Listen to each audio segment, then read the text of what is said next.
Arkadaşlar merhaba, Yakıt Çimrisi Ekonomi kanalına hepiniz hoş geldiniz. Bugünkü test konuğumuz Renault Megane 1.3 TCE Joy Paket.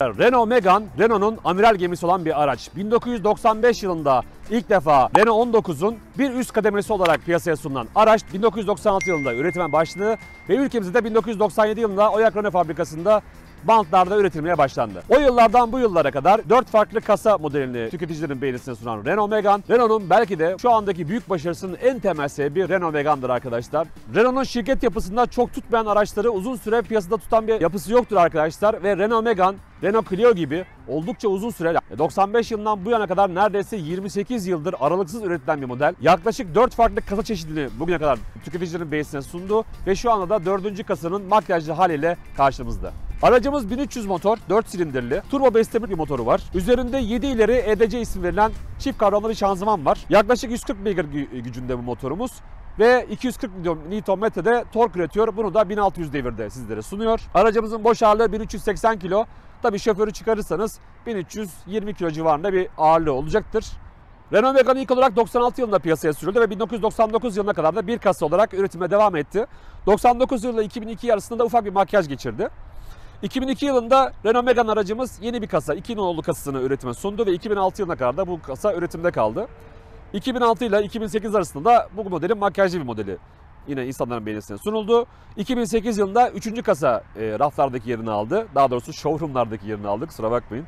Bir de perakendeden geldiğim için raf her zaman karışıyor. 2008 yılında araç showroomlarda yerini aldı ve 2012 yılına kadar da 3 kasa sizlerin beğenisine sunuldu. 3. kasa 3 farklı kasa olarak insanların beğenisine sunuldu. 2008-2012'de kasanın ilk hali, 2012-2014 arasında ilk makyajlı hali ve 2014-2016 arasında son makyajlı hali olarak sunuldu. Bu oldukça demek ki 3 kasayı Renault çok tutmuş olacak ki bu kadar fazla makyaja soktu. Ve 2016 yılında da şu anda gördüğümüz kasanın makyajsız hali piyasaya sürüldü ve o yıldan beri 2020 yılına kadar bu şekilde devam etti ve 2020 yılından sonra da en son bu hali aldı arkadaşlar. Bildiğimiz gibi Renault Megane ülkemizde Oyak Renault fabrikası tarafından üretiliyor. Megane sedan modeli özellikle. Hatchback üretilmiyor. Sadece sedan modeli üretiliyor. Şu anda aldığımız, testini yaptığımız araç da yine ülkemizde üretilen bir araç. Bunun haricinde Oyak Renault fabrikasında Clio 5 ve Clio 5'in elektrikli versiyonu da üretiliyor arkadaşlar. Şimdi bu aracımızda şehir içi, şehir dışı yokuş test tüketim verilerini almak için yola çıkacağız. Bakalım testlerimizin sonucunda Renault Megane aracımız 1.3 TCE motoruyla ne kadar iddialı, isterseniz hep beraber görelim. Şimdi şehir içi testimize başlayacağız. Şu anda Güzelbahçe Yelki'deyiz. Buradan Gazi Emin istikametine doğru yaklaşık 25-30 km yol gitmeye çalışacağız. Bunun sonucunda da elde ettiğimiz verileri sizlerle paylaşacağız. Yolumuzun ilk kısmı açık sayılır. Çok fazla bir trafik yok.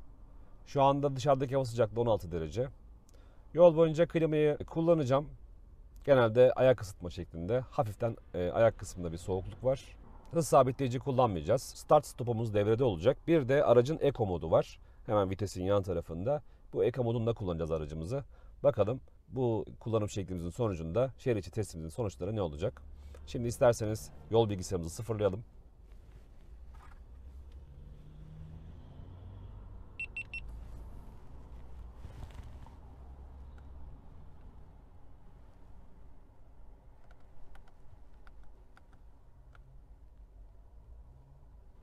Yol bilgisayarımız sıfırlandı. Yolumuza çıkabiliriz.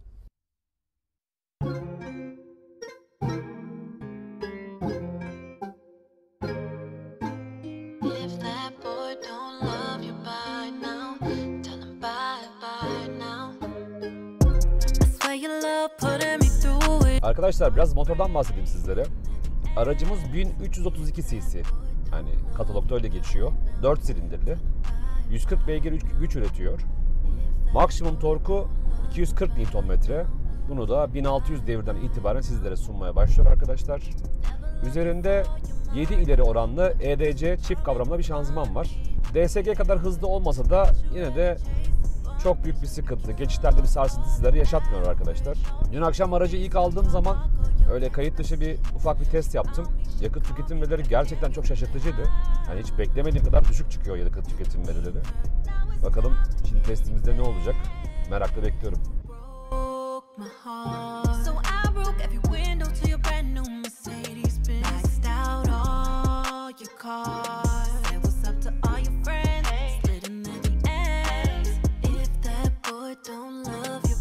Evet arkadaşlar, yaklaşık 12 kilometrelik bir yol kat ettik ve 4.5 litre.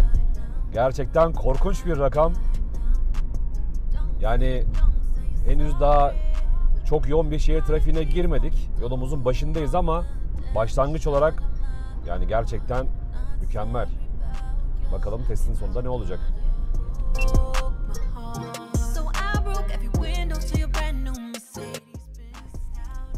Maalesef yollarda istemediğimiz şeyler, kazalar, geçmiş olsun.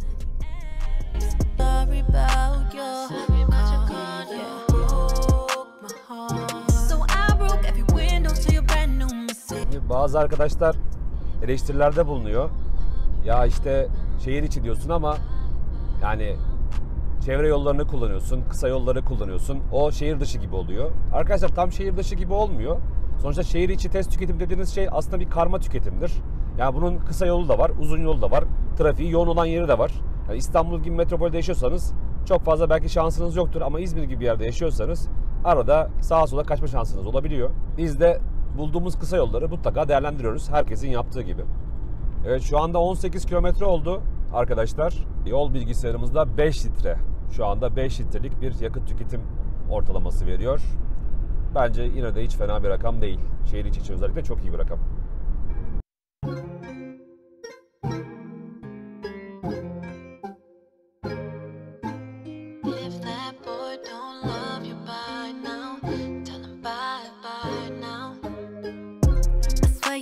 Evet arkadaşlar, testimizin sonuna geldik. Şu anda hemen yol bilgisayarımı açıyorum. 32.4 kilometrelik bir yol kat ettik arkadaşlar. Ve bunun neticesinde de 5.5 litrelik bir yakıt tüketim ortalaması elde etmiş bulunuyoruz. Renault Megane aracımızın şehir içi test tüketim sonucu 5.5 litre. Evet arkadaşlar, 5.5 litre hiç fena değil. Aslında aracı İstop ettiğimde 5.4 litreydi. Rölantiden dolayı bir 0.1 daha eklenmiş oldu. 5.5 litre ile 32.5 kilometreyi tamamladık. Yol boyunca klimamız açıktı. Hava sıcaklığı ortalama 16 dereceydi. Start stop açık durumdaydı. Eco modunu kullandım aracımızın. Daha az yakın tüketimi yapsın diye. Bunun neticesinde de 5.5 litre gibi güzel bir değer elde ettik. Bence şehir içi için oldukça başarılı. Yani pek çok araç bu mesafeyi çok daha yüksek rakamlarla tamamlıyor. Yani 1.3 TCE motor bence şehir içi test tüketiminden başarılı çıktı. Sonuç olarak arkadaşlar şehir içi test tüketimimiz 5.5 litre. Dilerseniz şimdi şehir dışı testimize geçelim. Evet, şimdi uzun yol testimize çıkalım arkadaşlar. Bu sefer farklı bir güzergah tercih edeceğim. Bir daire çizeceğiz. Şu anda Gazi Emir metronun içerisindeyim. Buradan Ahmetbeyli istikametine doğru ilerleyeceğim. Menderes'i geçerekten. Oradan Gümüldür, Ürkmez, Seferihisar. Bu şekilde bir daire şeklinde 100 kilometreyi tamamlayacağım. Bunun sonucunda da uzun yol test tüketimimizi sizlerle paylaşacağız. Cruise kontrol kullanabilirim arkadaşlar. Yolun en azından müsaade eden kısımlarında. Klimamız gene ayak kısmını ısıtacak şekilde açık kalabilir. Dediğim gibi yine şu anda hava sıcaklığı birazcık düştü 15 dereceye kadar. Evet, değerlerimiz bunlar şimdilik arkadaşlar. Bakalım testimizin sonucunda uzun yol test tüketimimiz ne olacak? Dilerseniz şimdi testimize başlayalım. Tabii teste başlamadan önce yakıt değerlerimizi sıfırlıyoruz.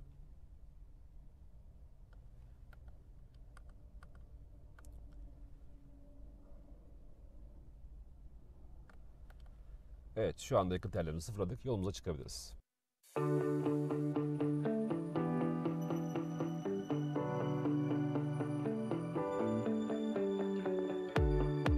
Evet arkadaşlar, havaya güneşli başladık ama bayağı bir karardı. Hafiften yağmur hissediyor. Yol koşullarımız hafiften değişti.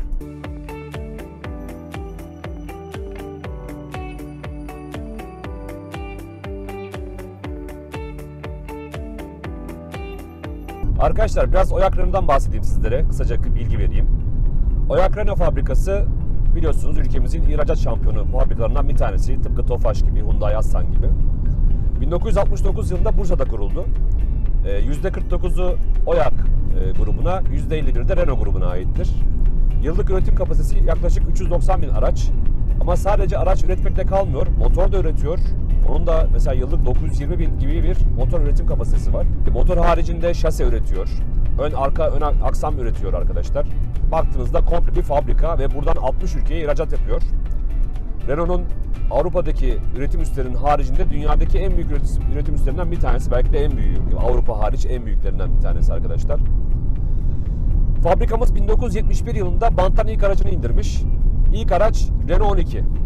Biliyorsunuz klasik Renault'un emektarlarından Renault 12'yi üretmişler.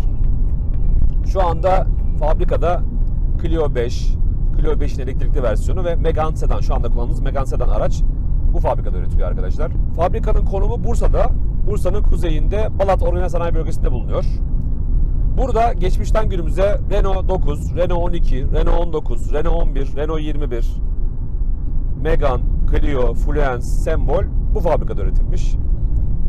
Şu anda fabrikanın üretim hızı yaklaşık 57 saniyede bir araç üretme kapasitesine sahip arkadaşlar.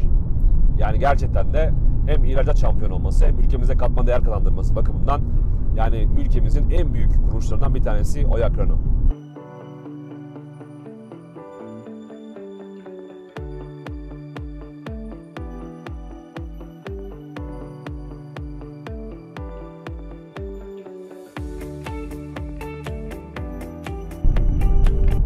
Arkadaşlar şu anda yaklaşık 30 kilometrelik yol aldık ve yol bilgisayarımızda 4.8 litrelik bir yakıt ortalaması gösteriyor. Bence başlangıç için hiç fena bir rakam değil. Çok daha iyisini bekliyorum Megane'dan. Etkilendim açıkçası arkadaşlar. Bence gayet iyi.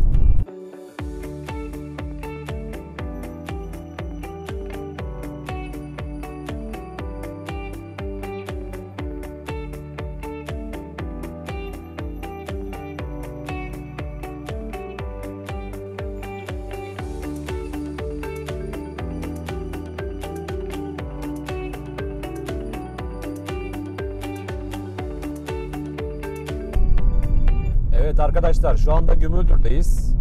Yaklaşık 60 kilometrelik bir yolu geride bıraktık. Yol bilgisayarımızda 4.6 litre gösteriyor. Hiç fena bir rakam değil. Ortalama hızımız da 90 kilometre.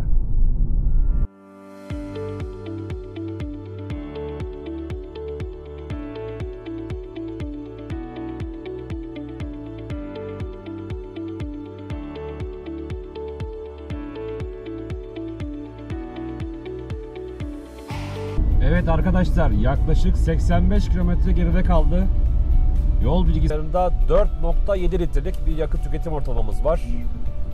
Ortalama hızımız 85 kilometre ile 90 kilometre arasında değişiyor. Yani hiç fena bir rakam değil aslında. 4.7 oldukça iyi bir rakam. Artık çok az bir yolumuz kaldı. Bakalım yolumuzun sonucunda nasıl bir yakıt tüketim değerimiz olacak. Ama şunu da belirteyim. Özellikle Ahmet Beyli ile Seferihisar arasındaki yol bol yokuşlu, bol virajlı bir yoldu. Bunun da yakıt tüketimine negatif anlamda bir etkisi olacaktır. Ama tüm yollarda düz değil sonuçta.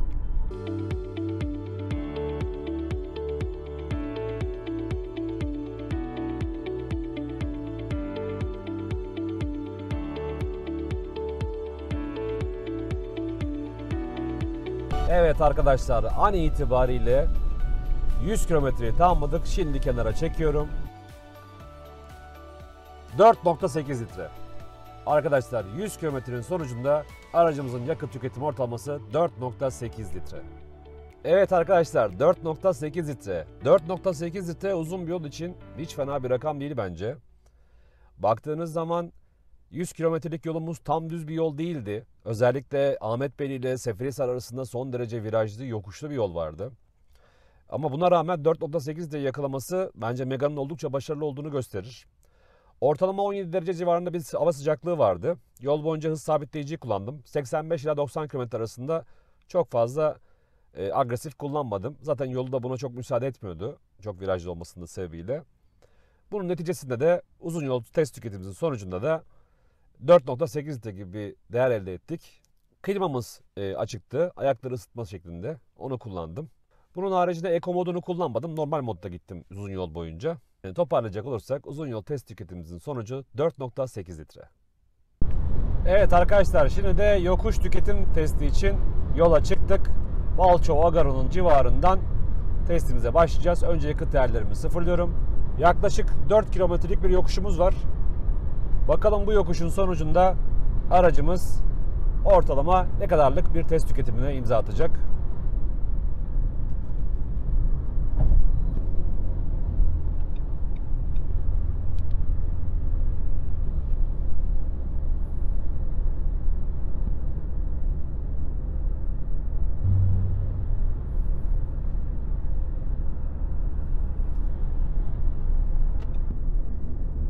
Evet arkadaşlar, yokuşumuzun sonuna geliyoruz.